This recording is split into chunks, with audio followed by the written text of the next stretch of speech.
Salut à tous, c'est Nico, et comme demandé par beaucoup d'entre vous dans les commentaires, aujourd'hui on refait un petit point sur les règles, notamment sur la partie charge et combat en mêlée, parce que c'est probablement la partie la plus compliquée du jeu et celle où la plupart des gens font des erreurs, moi y compris. Alors d'abord, vous inquiétez pas, oui, je sais que le codex Emperor's Children a complètement leaké sur internet, à part quelques fiches d'unité. Je suis en train de préparer une vidéo complète, mais j'aime autant attendre qu'on ait les coups en point finales que certains influenceurs ont probablement déjà reçus pour vous faire une vraie analyse poussée. Donc juste faire une vidéo vite fait sur les leaks, ça me botte pas trop parce que l'analyse sera de toute façon complètement biaisée puisqu'il n'y a pas les points. Donc on va parler plutôt aujourd'hui des charges et des combats. En 10e édition, c'est probablement la partie la plus technique du jeu. Les règles paraissent assez simples au premier abord, mais en fait il y a énormément de liberté d'interprétation sur ces règles, et ça laisse aussi beaucoup de latitude pour faire des mouvements intelligents et tactiques, mais du coup aussi beaucoup de latitude pour vous prendre les pieds dans le tapis et pas être efficace. Si vous êtes un joueur narratif ou pas du tout compétitif, ignorez tout ce que je vais vous dire là, ça va être vraiment un truc qui va dans les petits détails et qui va vous faire lever les yeux au ciel. Si par contre vous avez l'esprit tordu et que vous voulez voir quelques petites astuces, vous allez voir que c'est la phase la plus tactique du jeu. Donc on va parler des charges, des positionnements, de la phase de combat et de ses règles, des mouvements d'engagement et de consolidation et de ce que vous pouvez faire, la règle combat en premier, comment essayer de la contourner, comment interrompre le combat, comment bien séquencer vos combats durant la phase de mêlée, etc. Ça va être assez poussé. Alors on commence évidemment par la charge. La charge c'est probablement assez simple. Vous prenez l'unité qui va charger, vous déclarez qu'elle va charger et vous déclarez sur quelle unité elle va charger. Vous pouvez pas juste jeter les dés et décider ensuite de voir où vous allez, vous devez bien dire mes Terminators chargent sur les boys. Vous pouvez pas dire mes Terminators tentent une charge, si je fais 12 j'irai jusqu'à l'unité la plus loin, si je fais 5 j'irai dans les boys. Vous devez choisir une unité. Vous jetez ensuite 2d6 et si le résultat de ces 2 dés vous permet d'amener au moins une figurine de votre unité en portée d'engagement d'au moins une autre figurine de l'unité ennemie, alors votre charge est réussie. La portée d'engagement, c'est 1 pouce horizontalement et 5 pouces verticalement. Votre charge doit vous permettre de rentrer dans cette portée d'engagement et donc d'arriver à moins de 1 pouce de votre cible. C'est pas la peine d'arriver au socle à socle. Vous n'avez pas besoin que votre figurine soit capable d'aller pile poil au socle à socle. Donc là, par exemple, sur la photo qu'on a à droite, on a pile 5 pouces entre le Nob Orc en bas et le Terminator. Donc il faut faire 5 sur les 2d6 pour réussir à rentrer dans les 1 pouce de portée d'engagement. Si je fais 4, je suis à 1 pouce, mais je ne suis pas dans les 1 pouce, donc je ne suis pas en portée d'engagement. Si je fais 4, ma charge a raté. Par contre, là sur la photo, je suis à 4,5 pouces. Ce qui veut dire que pour réussir ma charge, il faut que je fasse 4 sur 2d6. Si je fais seulement 3, je me retrouve à 1,5 pouces de l'ennemi. Je ne suis pas dans sa portée d'engagement. Donc il faut que je fasse 4. Mais j'ai pas besoin de faire 5, puisque si je suis à 4, je suis pas au socle à socle, mais je suis quand même dans le rayon de 1 pouce de cette figurine. Donc en gros, vous ignorez toujours les fractions de pouces dans la distance, vous arrondissez la distance à l'inférieur. Si c'est 4,5, alors c'est une charge à 4. Si c'est 7,6, c'est une charge à 7. Si c'est 8,2, c'est une charge à 8. Vous enlevez toujours les fractions et vous gardez le nombre entier, et c'est tout. Alors, il y a plein de cas qui vous empêchent de charger dans le jeu. Déjà, si votre unité a fait une avance, donc si vous avez jeté un D6 et que vous avez ajouté ça à votre mouvement, vous n'avez pas le droit de charger, sauf évidemment si votre unité a une règle qui lui permet de le faire. Si votre unité a battu en retraite pendant ce tour, elle était déjà au corps à corps, vous l'avez fait se replier du corps à corps, elle n'a pas le droit de recharger, là encore, sauf si elle a une règle qui lui permet de le faire. Si votre unité est un aérodine et que vous utilisez les règles des aérodines, dont on a déjà parlé dans une autre vidéo, vous n'avez pas le droit de charger. Les avions, ça fait pas de charge. Si vous utilisez la règle de stationnaire, là vous êtes un véhicule normal et vous pouvez charger. Si votre unité est déjà engagée en mêlée, elle peut évidemment pas déclarer de charge, vous êtes déjà en train de vous battre, donc vous n'allez pas charger quelqu'un d'autre. Et en général, toutes les arrivées depuis les réserves ou les frappes en profondeur qui vous font arriver à moins de 9 pouces de l'adversaire, en général, ces règles stipulent aussi que vous n'avez pas le droit de charger quand vous arrivez aussi près. Il y a aussi d'autres restrictions. Le mouvement de charge que vous faites sur 2d6, vous ne pouvez pas passer à travers des unités ennemies, tout comme dans le jeu, votre mouvement ne vous permet pas de passer à travers les unités ennemies, et bien en charge, c'est pareil. Vous ne pouvez pas non plus passer en portée d'engagement d'une autre unité que celle que vous avez chargée. Donc si l'ennemi il s'est bien entouré de petites unités, vous ne pourrez peut-être pas l'atteindre. Si l'ennemi vous bloque avec une autre unité, il va falloir plutôt charger cette unité qui vous bloque. Et si l'ennemi vous oblige à rentrer en portée d'engagement d'une autre unité pour en charger une, alors vous devrez charger les 2 unités à la fois. Vous ne pouvez pas en charger une seule si ça vous fait aussi rentrer en portée d'engagement d'une 2e unité. Et attention aussi, une charge ne peut jamais se faire sur une unité qui est à plus de 12 pouces de vos figurines. En théorie, si vous aviez une distance de charge de 12,8 pouces ou 12,9 pouces, si vous faites un double 6, c'est bon, puisque vous arriveriez en portée d'engagement de cette unité. Mais vous n'avez pas le droit. La portée maximale pour déclarer une charge, c'est 12 pouces. Donc même si théoriquement à 12,2 c'est jouable, sur un double 6, gros coup de chance, en fait vous n'avez pas le droit, il faut être à 12 pouces ou moins. Vous pouvez aussi pas déclarer de charge si vous avez débarqué d'un transport qui a bougé à ce tour. On en a parlé dans la vidéo sur les transports. À moins que le transport soit un Land Raider ou équivalent qui a une règle qui vous permet de le faire, si vous débarquez d'un transport qui lui-même a bougé, vous pouvez pas déclarer de charge. Et attention aussi, vous n'avez pas besoin de voir l'unité que vous chargez. Ça fait toujours criser les joueurs narratifs, et moi y compris des fois, mais en gros on considère que votre unité, elle a été mise au courant, que l'adversaire était pas loin, elle l'a vu derrière une fenêtre, elle l'a vu derrière la ruine, et donc elle peut le charger, même si elle le voit pas. Vous n'avez pas besoin d'avoir une ligne de vue sur une unité pour pouvoir déclarer une charge dessus. Alors, maintenant, si vous voulez engager 2 unités avec une même charge, il faut que vous déclariez la charge sur ces 2 unités. Vous avez le droit de le faire, vous pouvez dire « mes boys orcs vont charger ton unité de Terminator et l'autre unité qui est à côté ». Vous avez le droit. Par contre, votre mouvement de charge doit vous permettre d'amener au moins une de vos figurines en portée d'engagement de chacune des unités que vous avez chargées. Donc si je déclare une charge sur des Terminators qui sont à 7 pouces et des Venatari qui sont à 8 pouces, mon jet de charge, il doit me permettre de faire une charge à 8 pouces. Si je peux atteindre que les Terminators et pas les Venatari, ma charge a raté. J'ai déclaré que je touchais 2 unités, j'en ai touché qu'une, donc ma charge rate et je ne peux pas charger du tout. Attention aussi, votre unité doit finir son mouvement de charge en cohésion d'unité. Je rappelle, cette règle dans le jeu, elle est indispensable dans tous vos mouvements, y compris les charges. Chaque figurine doit être à 2 pouces horizontalement et 5 pouces verticalement d'une autre figurine de son unité ou de 2 autres figurines de son unité si votre unité a plus de 7 figurines. Donc par exemple sur la photo de droite, la charge là elle est pas légale parce que le dernier boy orc tout en bas de la photo, il est pas à 2 pouces de 2 figurines, il est à 2 pouces que du gars qui est directement au-dessus de lui et donc mon unité n'est pas en cohésion. Il faudrait que je puisse amener ce petit boy orc un petit peu plus haut pour que ça fonctionne. Si vous ne pouvez pas faire une charge et être en cohésion d'unité à la fin de la charge, alors vous ne pouvez pas faire cette charge. Elle n'est pas valide, elle ne fonctionnera pas. Ça arrive très rarement, mais ça peut arriver avec le terrain si vous êtes bloqué, que vous puissiez pas réussir à vous positionner en cohésion d'unité si vous avez un jet de charge pas très élevé par exemple. Alors, maintenant qu'on a vu comment est-ce qu'on fait ces mouvements de charge, vous pouvez évidemment modifier aussi et influer sur ces charges. D'abord, vous pouvez relancer un jet de charge par phase en utilisant le stratagème relance de commandement. C'est un stratagème générique, on l'a vu dans la vidéo précédente. Si vous avez un point de commandement, vous pouvez le dépenser et relancer le jet de charge. Attention, dans ce cas, vous relancez les 2 dés. Vous relancez pas un des 2 dés et vous gardez l'autre, vous devez relancer tout le jet. Le jet de charge, c'est les 2 dés, donc vous relancez les 2. Attention aussi, l'ennemi vous cible avec le tir en état d'alerte lors de la déclaration de la charge. C'est une modification qui a été faite dans une des passes d'équilibrage du jeu en 2024. Ça veut dire que vous déclarez votre charge et l'ennemi fait tout de suite son tir. Et ensuite que votre charge réussisse ou échoue, on s'en fiche, il vous a quand même tiré dessus. Ça, c'est une modification, c'était pas le cas en début d'édition, c'est maintenant le cas. Donc attention, si vous avez une charge qui est très lointaine, mais sur quelqu'un qui pourrait quand même vous tirer dessus, la risquez pas gratos, parce que sinon vous faites tirer dessus, mais en plus vous avez quasiment aucune chance de réussir à arriver au corps à corps. Et puis certaines règles vous permettront de modifier la distance de charge, vous avez des règles qui vous donnent plus 1 au jet de charge, plus 2 au jet de charge, voire des fois des malus.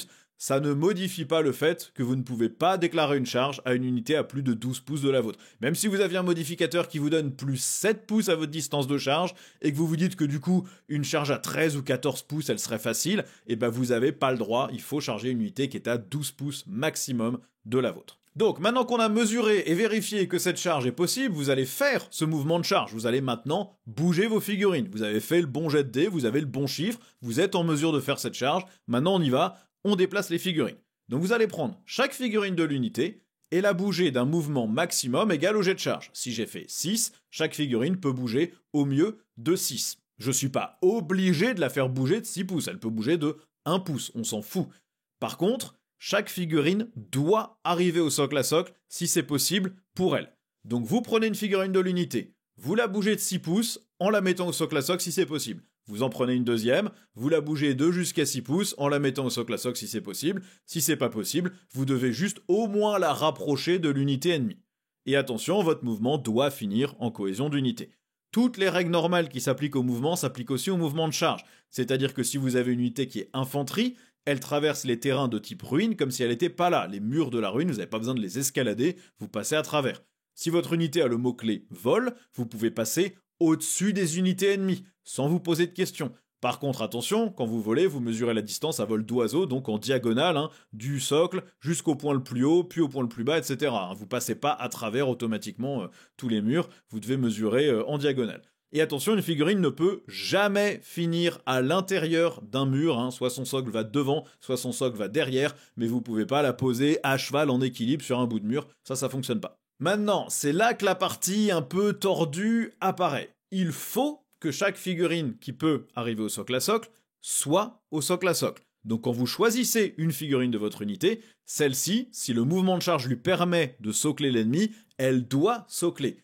Mais du coup, ça veut dire que vous pouvez vous débrouiller pour faire bouger une figurine qui est au fond de votre unité, elle va se mettre au socle à socle, et du coup, elle va un peu gêner les autres. Et du coup, ça vous permet de bouger plus librement les autres, puisque si votre figurine ne peut pas arriver au socle à socle, dans ce cas-là, elle doit juste se rapprocher de l'ennemi. Mais elle peut se placer un peu comme elle veut, tant qu'elle finit son mouvement plus près que ce qu'elle était. Donc, vous pouvez vous bloquer un petit peu avec certaines de vos figurines pour vous éviter de vous rapprocher trop d'une unité ennemie, pour éviter d'être à découvert, ou même pour vous positionner sur un objectif potentiellement. Là, on voit par exemple à droite, j'ai réussi à me bloquer lors de ma charge avec mes Terminator Deathwatch en bas à gauche sur le marqueur AdMech, le marcheur AdMech qui est au milieu. J'ai réussi à me bloquer pour que mon unité ne puisse pas entourer le socle de l'ennemi. J'ai d'abord soclé avec une figurine qui était lointaine, puis une autre figurine qui était lointaine, et les figurines les plus proches n'avaient pas assez de mouvement pour venir au socle à socle, donc je les ai juste posées en portée d'engagement ou au socle à socle avec mes figurines. Mais du coup, je ne me rapproche pas des robots castellans, ce qui fait que l'adversaire ne peut pas utiliser le stratagème intervention héroïque et me contrecharger durant ma propre phase de charge. Donc ça, c'est des trucs assez fourbes. Il y a des fois où vous pourrez pas le faire. Si vous avez un gros jet de charge, vous aurez pas le choix, vous serez obligé d'aller encercler. Mais il y a des fois, si vous faites une petite charge, c'est plutôt mieux pour vous, parce que ça vous permet quand même d'amener vos figurines à un moment où elles pourront taper, mais ça vous évite de les exposer aux tirs ennemis de la phase prochaine, ou à une contre-charge, ou à des choses comme ça. On passe ensuite à la phase de combat. Maintenant que vos figurines, elles sont engagées au corps à corps, on n'est plus dans la phase de charge, on passe dans la phase de combat. Et donc, comment ça va se passer ? En gros, on a deux sous-phases. Vous avez une première phase où toutes les unités qui ont combat en premier vont frapper. Peu importe s'il y en a 5 du même joueur qui ont combat en premier, ces 5 unités qui ont combat en premier vont taper. Une fois que toutes ces unités ont tapé, alors les unités qui n'ont pas combat en premier tapent.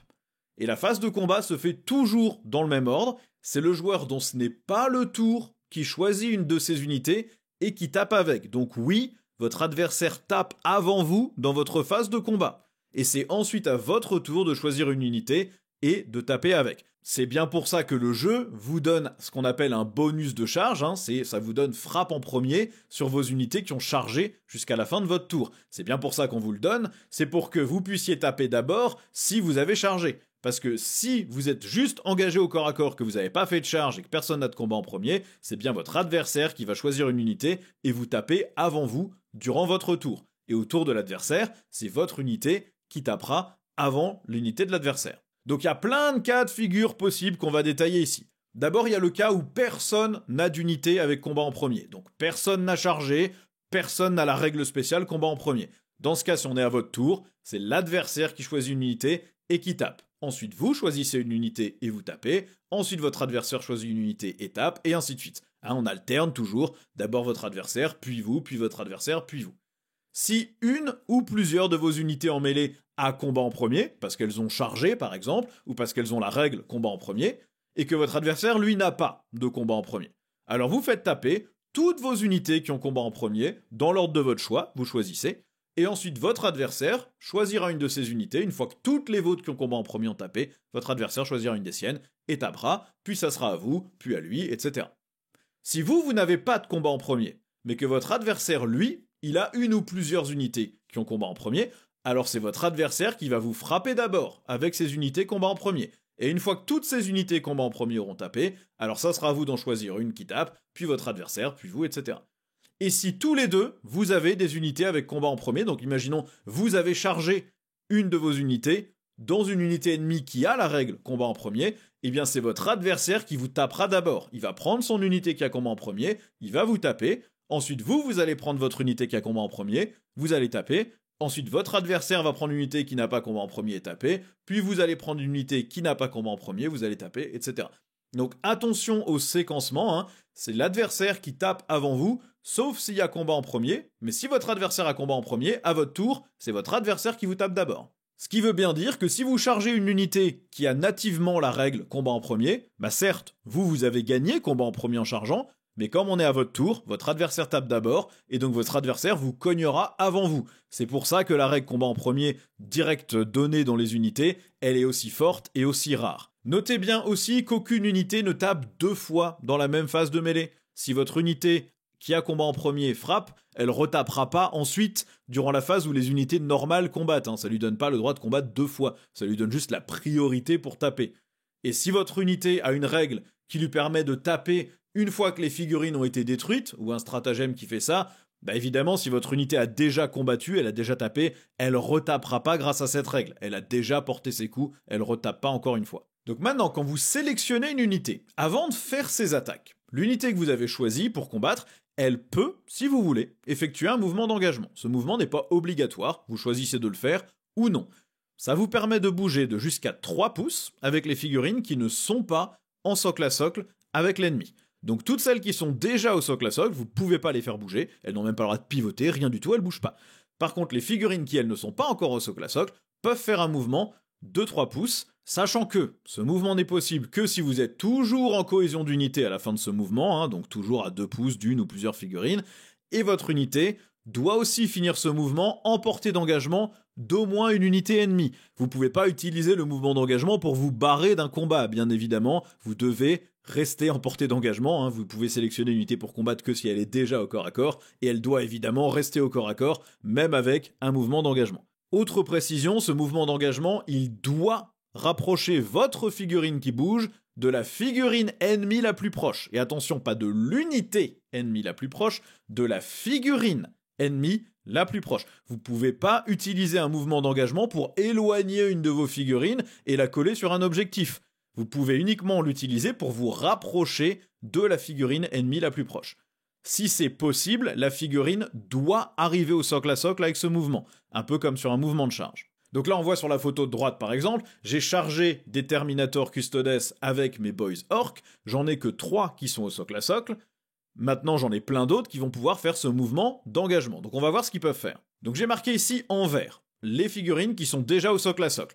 J'en ai 3, elles peuvent pas bouger, elles peuvent pas faire de mouvement. Vous notez aussi par exemple que le Nob Orc, lui, il est pas collé à l'ennemi parce qu'il ne pouvait pas avec sa griffe réussir à se mettre au socle à socle. Ça compte quand même comme au socle à socle. Si la taille de la figurine ou sa pose vous empêche de venir vous coller, alors c'est pas grave, vous comptez quand même comme au socle à socle si les 2 figurines se touchent. Donc les 3 figurines avec le marqueur vert, elles peuvent pas bouger en mouvement d'engagement, puisque de toute façon, elles sont déjà au socle à socle. Donc les figurines qui pourront bouger sont celles qui ont le marqueur orange et celles qui ont le marqueur bleu. En orange, c'est celles qui peuvent déjà taper actuellement, puisqu'elles sont au socle à socle avec une figurine qui est déjà en socle à socle avec l'ennemi. Donc toutes celles-là peuvent faire leurs attaques. Celles-ci, par contre, sont trop loin et ne pourraient pas taper. Donc je vais peut-être commencer par essayer de rapprocher celle-ci de l'ennemi. Celle-ci, si je la bouge, la figurine la plus proche, c'est celle-ci. Il n'y a aucun moyen pour moi de faire un mouvement qui me rapproche vraiment d'elle, sauf peut-être si je contourne comme ça, et dans ce cas-là, je finirai mon mouvement ici, et je serai plus près de cette figurine. Donc celle-ci, elle peut aller là. Celle-ci, sa figurine la plus proche, c'est pareil, c'est celle-là. Avec 3 pouces, je n'arriverai pas à me mettre au socle à socle avec celle-ci. Donc celle-ci, de toute façon, n'arrivera pas à taper. Idem pour celle-ci, elle pourra jamais se rapprocher assez. Donc il va falloir que je fasse mes mouvements en décalant ceux-là sur le côté. Celui-là, il peut aller là. Celui-là, il va pouvoir venir se mettre par ici. Celui-là, il va pouvoir se coller là. Celui-là, il va pouvoir se coller là. Et ensuite, je vais faire de la place pour celle-ci, qui vont pouvoir se rapprocher aussi. Quelques subtilités dans le mouvement d'engagement. Vous pouvez faire ce mouvement si vous étiez éligible pour combattre au début de la phase. Donc si vous étiez en mêlée au début de la phase. Ça veut dire que si vous étiez au corps à corps avec une unité ennemie, que cette unité s'est fait éliminer par une autre de vos unités qui était au corps à corps avec eux, même si vous vous retrouvez à 3 pouces de l'adversaire, votre unité, elle était éligible pour combattre. Donc elle a le droit de faire ce mouvement d'engagement, à condition qu'elle le finisse en portée d'engagement. Donc si l'unité ennemie a enlevé plein de modèles mais que je suis encore à 3 pouces d'elle, eh ben je peux faire mon mouvement de 3 pouces pour me rapprocher, et donc je pourrais taper. Si par contre on a enlevé assez de figurines pour que je sois à 4 pouces de cette unité, alors je ne peux pas faire ce mouvement d'engagement, puisque même en bougeant de mes 3 pouces, je ne serai pas en portée d'engagement de cette unité. Donc vous pouvez utiliser ce mouvement pour vous remettre en mêlée avec une unité qui aurait enlevé plein de figurines pour vous empêcher de taper, ou vous pouvez utiliser ce mouvement pour engager une autre unité. Vous voyez là sur la photo à droite, j'ai mon petit boy orc tout en bas qui est à 3 pouces du Venatari. Cette figurine, c'est la plus proche de mon boy orc. Le Venatari avec ses ailes dorées, il est plus près de mon boy orc que le Terminator en haut à droite. Donc avec le mouvement d'engagement, je peux prendre mon petit boy orc et aller me coller au Venatari, ce qui me permettra potentiellement de le taper avec certaines de mes figurines. Si par contre mon boy orc avait été plus près du Terminator, alors il aurait été obligé de se rapprocher du Terminator et pas du Venatari. Donc les utilisations du mouvement d'engagement, c'est simple, vous mettez plus de figurines au corps à corps pour avoir plus d'attaque, vous pouvez aussi l'utiliser pour rapprocher des unités et les mettre sur un objectif, pour le reprendre à l'ennemi, vous pouvez l'utiliser pour bloquer d'autres unités ennemies en mêlée, donc là par exemple aller engager le Venatari pour qu'il soit coincé avec moi, et certaines règles, vous verrez, dans certains détachements ou certaines unités, vous permettent de faire ces mouvements d'engagement à 6 pouces au lieu de 3 pouces, ce qui est très très fort puisque ça vous permet de mettre beaucoup plus de figurines au corps à corps ou d'aller chercher des unités ennemies vachement plus loin et de les bloquer au corps à corps avec vous aussi. Maintenant, on va passer à l'étape où on cogne. Donc là, il suffit de jeter les dés, mais d'abord, il faut savoir quelle figurine peut taper. Les seules figurines qui peuvent taper sont d'abord les figurines qui sont en socle à socle avec une figurine ennemie, donc ici tous mes petits points verts. Vous pouvez aussi faire taper vos figurines qui sont au socle à socle avec une de vos figurines qui est au socle à socle avec l'ennemi, donc ici tous mes points orange. Et vous pouvez aussi faire taper vos figurines qui sont en portée d'engagement, c'est-à-dire à moins d'1 pouce d'une figurine ennemie. Alors la plupart des figurines du jeu maintenant ont des socles qui font au moins 1 pouce. Donc en général, si vous êtes au corps à corps derrière une de vos figurines qui est déjà en mêlée, vous n'arriverez pas à être à portée d'engagement. Mais si vous jouez des armées comme de l'Admech ou des Drukhari, vous avez plein de petites infanteries qui ont des petits socles de 25 ou 28 mm. Et là, vous êtes en dessous d'1 pouce. Et donc ça veut dire que potentiellement, même si vous n'êtes pas au socle à socle avec une figurine, vous pouvez taper assez facilement. Au global, pour la plupart des armées, les figurines qui tapent, ça va être celles qui sont au socle à socle avec l'ennemi et celles qui sont collées à vos figurines qui sont au socle à socle avec l'ennemi. Globalement, ça ira pas plus loin. Donc, utilisez bien le mouvement d'engagement pour maximiser combien de figurines tapent. Utilisez bien votre mouvement de charge. Si vous avez des socles ovales ou des plus gros socles dans l'unité, si vous avez un personnage qui a un plus gros socle, vous pouvez éventuellement des fois essayer de le mettre au socle à socle avec l'ennemi pour vous offrir plus de surface de contact, pour mettre plus de vos figurines au socle à socle avec ce gros socle. Là, par exemple, si vous regardez sur la photo de droite, j'ai chargé avec mes cavaliers orques. J'ai réussi à coller une seule des figurines au socle à socle avec l'ennemi, et donc j'en ai que 2 qui sont au socle à socle avec ma propre figurine, et donc j'en ai une au fond qui pourra pas taper. Si lors de ma charge, à la place, j'avais collé au socle à socle le plus gros, le noble, le chef de l'unité qui a un plus gros socle, c'était beaucoup plus facile pour moi de venir coller les 3 petits socles au socle à socle avec ce gros socle, et donc tout le monde pourra taper sur le démon majeur. Notez aussi que les murs ne bloquent pas la portée d'engagement. Vous pouvez taper à travers un mur si vous êtes à moins d'1 pouce de l'ennemi. Donc si l'ennemi est à moins d'1 pouce du bord extérieur du mur, vous pouvez l'engager et le taper de l'autre côté. Notez aussi que si vous jouez avec des décors de type barricade ou de type tuyau, la portée d'engagement des figurines qui sont derrière une barricade ou un tuyau, elle est de 2 pouces. C'est fait parce que, en général, ces tuyaux, en tout cas les tuyaux Games Workshop, ils font presque 1 pouce de large, et donc ça rendrait potentiellement ces unités impossibles à charger. Donc si vous vous mettez derrière un tuyau ou une barricade, potentiellement c'est plus facile pour l'ennemi de venir vous engager. Essayez aussi de bien séquencer vos attaques quand vous tapez. Si l'ennemi, par exemple, a une figurine à qui il ne reste que 1 PV, essayez d'abord de faire vos attaques qui sont dégâts 1. Comme ça, vous tuez ce personnage-là et vous évitez de gâcher d'éventuelles autres attaques dégâts 2 ou 3 sur une figurine multi-PV. Là, par exemple, sur la photo de droite, il y a un des Terminators qui a plus que 1 PV. Donc je vais d'abord faire taper mes boys qui ont des attaques dégâts 1, essayer de sortir ce dernier point de vie, et ensuite je ferai taper mon nob qui lui a une pince énergétique et qui lui est dégâts 2, parce que du coup il a plus de chances de faire des gros dégâts sur les Terminators. Autre astuce, si l'ennemi a un personnage dans son unité et que vous avez accès à précision, donc soit vous avez l'aptitude précision sur une des armes de votre unité, soit vous pouvez utiliser le stratagème défi épique, dans ce cas-là, évaluez si ça vaut le coup de sniper ce personnage et de mettre des attaques dessus.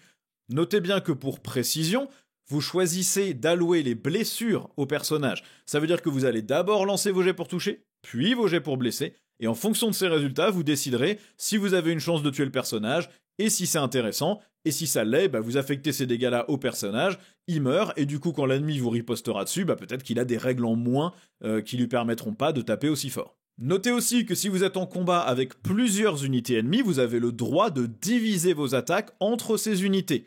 Chaque figurine peut donc taper sur n'importe quelle unité avec qui elle est en socle à socle, en engagement, ou si elle est en socle à socle avec une de vos figurines qui est en socle à socle avec cette unité. Vous pouvez donc diviser vos attaques entre plusieurs unités. Si vous regardez sur la photo à droite, j'ai mon Nob Orc, qui est la figurine Orc le plus en haut à droite de l'unité. Il est au socle à socle avec les Terminators, et il est au socle à socle avec le Venatari. Je peux donc décider de mettre toutes les attaques de mon Nob sur les Terminators, ou toutes ces attaques sur le Venatari, ou j'ai le droit de diviser ces attaques de mêlée entre les deux unités. Ça, c'est la différence avec les attaques de tir. Des attaques de tir, toutes les attaques d'une même arme doivent être faites sur la même cible. Vous pouvez pas mettre une balle de bolter sur une unité à droite et une balle de bolter sur une unité à gauche. Par contre, au corps à corps, si vous avez 6 attaques, vous pouvez en mettre 3 sur une unité à droite, 3 sur une unité à gauche. Vous avez le droit de séparer vos attaques. Par contre, vous devez déclarer que vous séparez ces attaques avant de jeter les dés. Donc vous jetez, si je mets par exemple les 2 attaques de ma pince énergétique, j'en mets une sur les Terminators, un sur les Venatari, et je vais d'abord jeter l'attaque sur les Terminators, puis l'attaque sur le Venatari. Je peux pas jeter les 2 dés et dire celle qui a raté c'était celle sur les Terminators, celle qui a réussi c'est celle sur les Venatari. Je dois le déclarer à l'avance. Il y a quelques aptitudes d'armes qui n'affectent que les armes en mêlée. Vous avez l'aptitude lance, qui vous donne plus 1 pour blesser si vous avez chargé à ce tour. Donc ça c'est très très utile, c'est pas plus 1 en force, c'est plus 1 pour blesser. Donc si vous deviez blesser sur du 4+, soudainement, votre arme blesse sur du 3+. Si c'était du 3, ça passe à du 2. Donc ça peut vraiment changer les stats et la capacité de dégâts. Attention par contre à pas vous laisser charger par l'adversaire, parce que dans ce cas-là vous n'avez pas votre bonus. Sauf si l'adversaire vous contrecharge avec intervention héroïque. Et si c'est vous qui faites intervention héroïque, eh bien ça marche. Vous n'aurez pas le bonus de combat en premier, parce que l'intervention héroïque ne donne pas ce bonus. Par contre, vous comptez quand même comme ayant chargé. Donc vous avez bien votre plus 1 pour blesser, votre unité a fait une charge, et donc elle aura son bonus de lance. Vous avez aussi la règle extra attaque, ou attaque supplémentaire en français je crois. Vous pouvez frapper avec ces attaques, même si vous avez déjà tapé avec une autre arme de mêlée. Ça aussi c'est la différence avec le tir. Au tir, vous pouvez toujours tirer avec toutes les armes de votre figurine. Sauf si c'est un pistolet, dans ce cas-là, vous pouvez pas tirer avec un pistolet et des armes qui sont pas pistolets. Mais si vous avez 3 fusils différents, vous pouvez tirer avec les 3 fusils. Au corps à corps, vous devez choisir une de vos armes, un de vos profils d'armes ou une de vos armes de corps à corps. Et là, si vous avez la règle extra attaque ou attaque supplémentaire, vous pouvez taper avec une de vos armes de corps à corps, plus aussi les extra attaques. Et attention, ce nombre d'attaques ne peut jamais être modifié par une règle. Si vous avez une règle qui vous dit vous gagnez plus une attaque en mêlée, ça n'affecte pas les extra attaques. Par contre, tous les autres bonus que votre figurine peut avoir au corps à corps s'appliquent normalement aux extra attaques. Donc si vous avez un plus 1 pour toucher, si vous vous donnez touche soutenue, tout ça, ça s'applique bien à vos extra attaques. Vous pouvez juste pas modifier le nombre de ces attaques. Et puis ensuite, une fois que vous avez tapé, que vous avez fait vos jets pour toucher, pour blesser, que l'adversaire a fait ses sauvegardes, ses éventuels insensibles à la douleur, il va retirer ses pertes.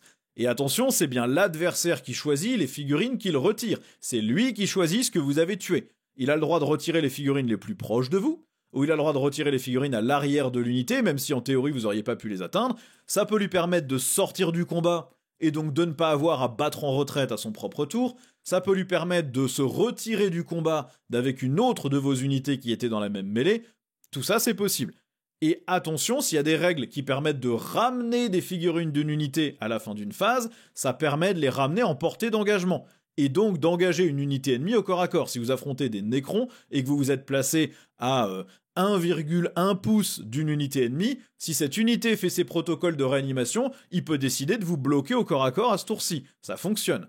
La seule règle, c'est que ces figurines doivent arriver en cohésion d'une figurine déjà présente avant la régénération. Vous ne pouvez pas les étirer, en placer une, puis en placer une deuxième à portée de cohésion de cette figurine que vous venez de ramener, et ainsi de suite. Vous devez toutes les placer en cohésion des figurines qui étaient déjà sur la table, mais par contre, vous pouvez les ramener en portée d'engagement et en mêlée. Donc attention, si vous affrontez des armées qui peuvent se régénérer, l'adversaire peut vous réengager au corps à corps, potentiellement, en se régénérant des figurines. Bon, une fois que vous avez choisi votre unité, qu'elle a fait son mouvement d'engagement, qu'elle a tapé, que l'adversaire a retiré ses pertes, et vous allez maintenant pouvoir faire un mouvement de consolidation avec cette unité. Il s'agit d'un autre mouvement de 3 pouces après que votre unité est tapée. Comme tous les mouvements, vous devez le finir en cohésion d'unité, et ces figurines qui font le mouvement de 3 pouces, de jusqu'à 3 pouces, doivent finir ce mouvement plus près de la figurine ennemie la plus proche et au socle à socle si c'est possible. Donc c'est comme le mouvement d'engagement. Ce mouvement peut aussi vous permettre d'arriver au corps à corps avec une autre unité ennemie que vous n'aviez pas chargée. Attention par contre, si vous le faites, vous ne pourrez pas frapper puisque vous avez déjà tapé. Par contre, cette unité, elle pourra vous taper puisqu'elle est maintenant en mêlée et elle n'a peut-être pas été activée. Donc, ne faites ce type de mouvement que si vous êtes certain que l'adversaire ne vous fera pas de dégâts. Là, par exemple, sur la photo de droite, mes Boys Orcs, ils ont miraculeusement réussi à tuer tous les Terminators avec qui ils étaient au corps à corps. Ils ont le droit de faire un mouvement de consolidation de 3 pouces. La figurine la plus proche d'eux, c'est ce Venatari, là, le Custodes avec ses ailes dorées en bas. Donc, si je fais ce mouvement de 3 pouces, je dois me rapprocher de cette figurine. Je pourrais pas me mettre sur l'objectif puisque je dois me rapprocher de cette figurine. Est-ce que j'ai envie de le faire ? Ce Venatari n'a pas encore tapé. Si je l'engage avec mes Boys Orcs, il va me mettre 5 attaques qui touchent à 2, de force 7, puis à moins 2, dégâts 2. Il va probablement me tuer 5 ou 6 boys, et moi je pourrais pas le taper puisque j'ai déjà tapé. Donc il va falloir que je réfléchisse, est-ce que ça vaut le coup de le faire ou pas ? Mais je me dis, si je survis à ses attaques, au tour prochain, il est coincé, et moi je pourrais le taper d'abord, puisqu'on sera au tour de l'adversaire. Donc, il y a une réflexion à avoir. Maintenant, si avec ce mouvement de consolidation de 3 pouces, ça ne vous permet pas de finir ce mouvement en engagement d'une unité ennemie, alors vous n'avez pas le droit de vous déplacer vers cette figurine ennemie. Par contre, ce que vous avez le droit de faire, c'est de vous rapprocher d'un objectif sur la table. Vous ne pouvez par contre faire ce mouvement que si au moins une de vos figurines arrive à portée de contrôle du marqueur. Donc quand elle arrive sur cette espèce de cercle rouge là qu'il y a sur ma photo.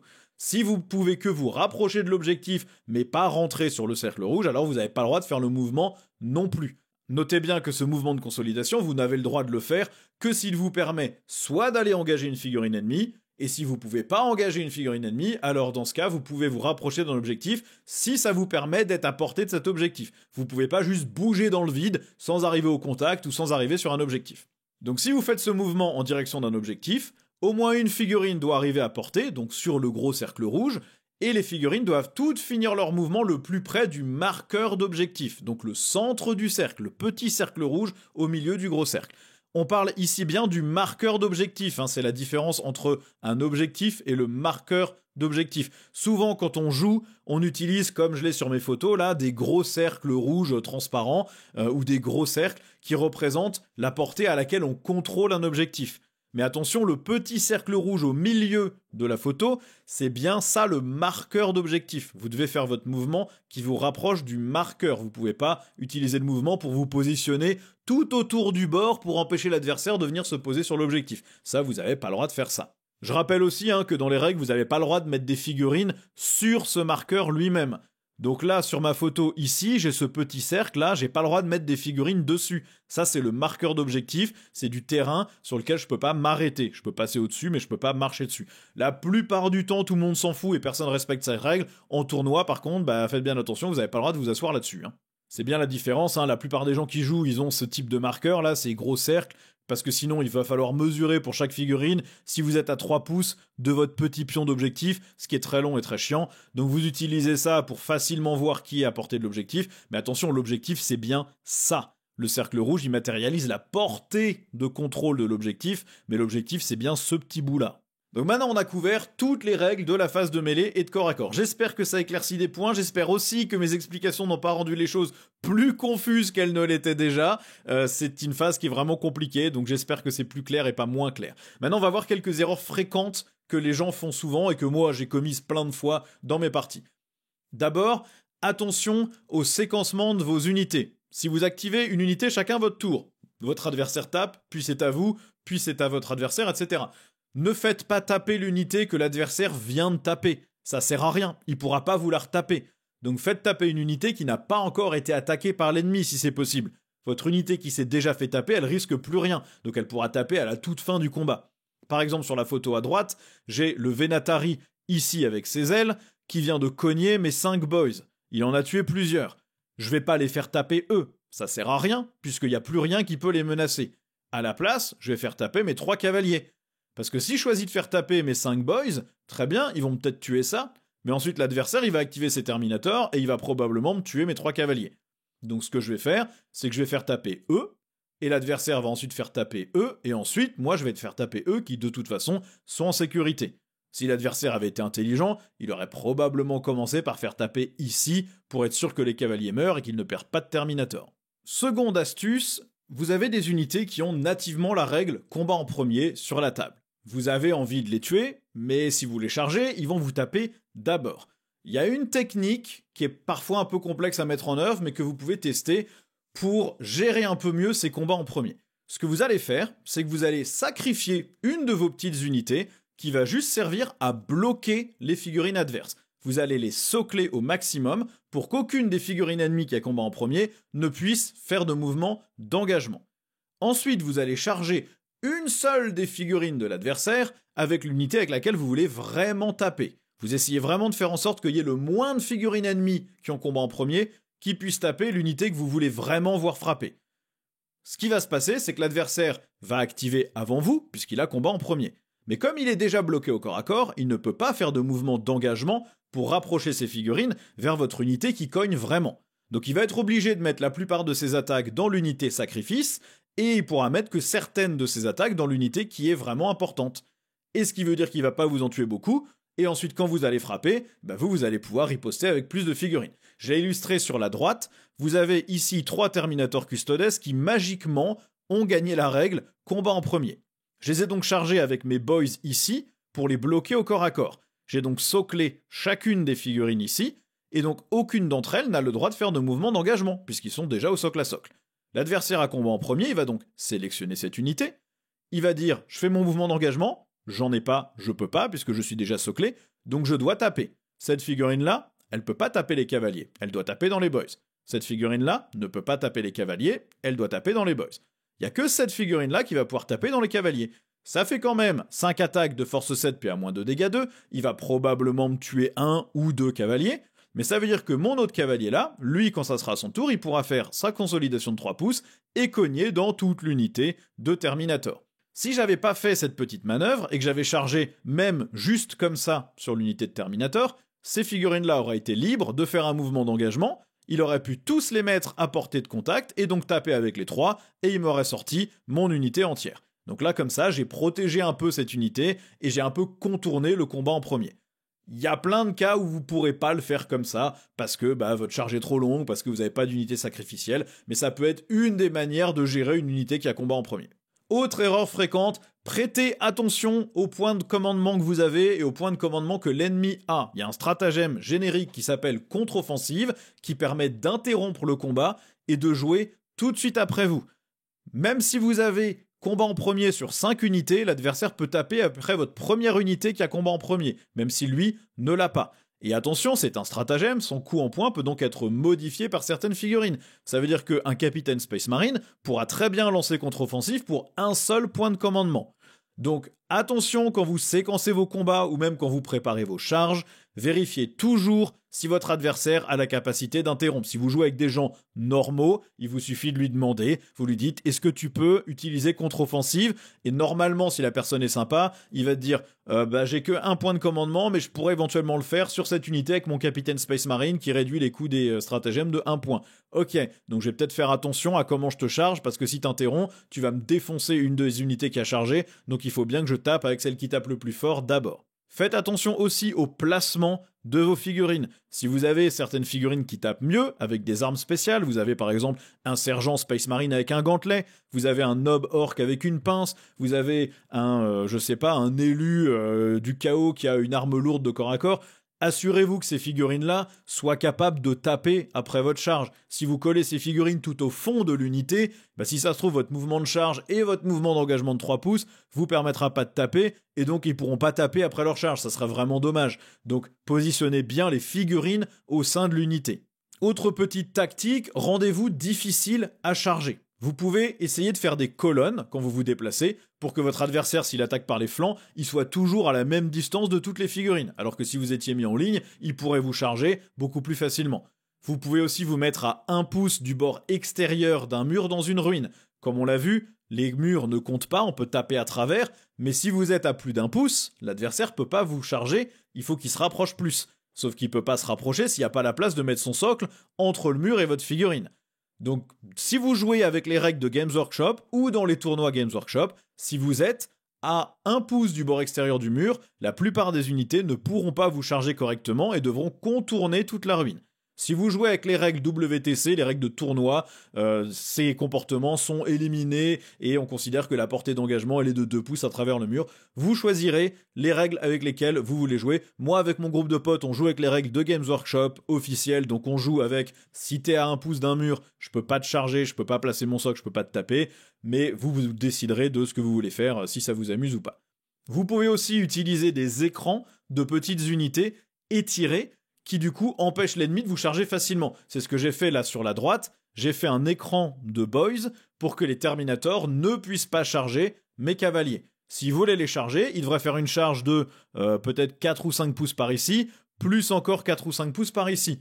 Et ils devraient s'assurer qu'à aucun moment ils passent à 1 pouce de ma figurine ici, et qu'à aucun moment quand ils finissent sa charge, ils soient à 1 pouce du boy. Ce qui n'est pas forcément évident. Donc là, en gros, je me suis protégé d'une charge des Terminators. S'il me charge là-dedans, il n'y a pas de souci, il me les tuera peut-être, mais là, je suis à plus de 3 pouces de mon unité, donc il ne pourra pas consolider dans mes figurines, et donc à mon tour, je pourrai le charger et le taper.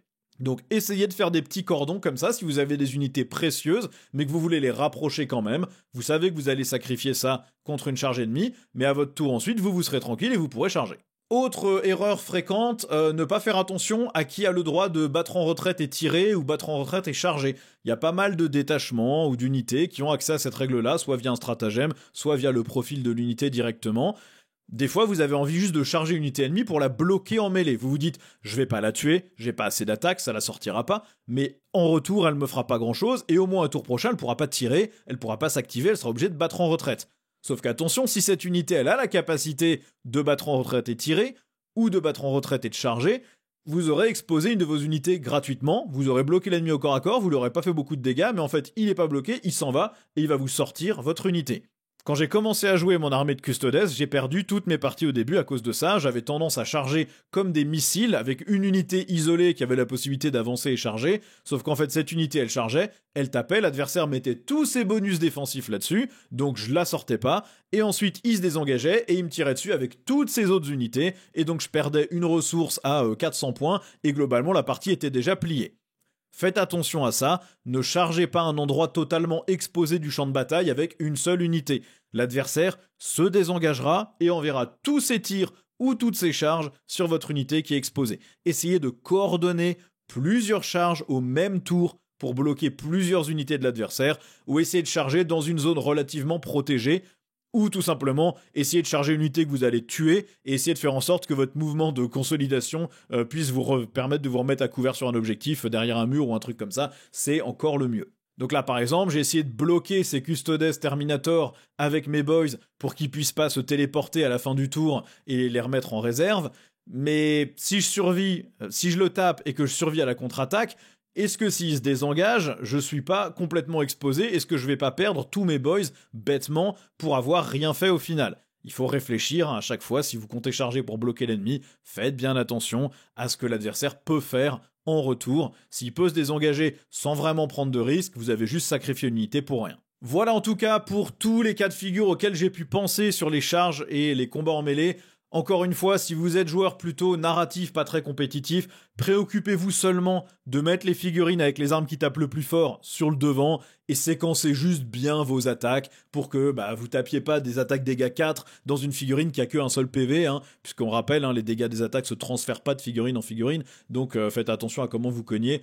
Et puis si vraiment vous essayez de faire des trucs plus compétitifs dans le futur, vous verrez au fur et à mesure que vous jouerez, vous comprendrez comment bien positionner vos figurines pour que le mouvement d'engagement, le mouvement de consolidation soient les plus efficaces possibles. J'espère en tout cas que ça a bien couvert toutes les questions que vous aviez, que ça a clarifié certaines choses. Comme d'hab, si j'ai fait une boulette, que j'ai oublié un cas de figure, vous me les rappelez dans les commentaires, je le dirai jamais assez. Je vous explique tout ce que moi j'ai compris et pratiqué dans mes parties. Ça veut pas dire que j'ai bien expliqué à 100% et ça veut pas dire que je fais pas d'erreur. Les règles sont compliquées, on se trompe tous, donc vérifiez bien, posez-moi des questions si vous en avez. Merci en tout cas d'avoir regardé la vidéo, j'espère qu'elle vous a plu, j'espère que c'est toujours aussi clair que ce que j'ai pu faire sur d'autres. Elle était compliquée celle-là. Vous me direz ce que vous en avez pensé en commentaire, et puis en attendant, je vous dis à la prochaine pour une nouvelle vidéo. Ciao!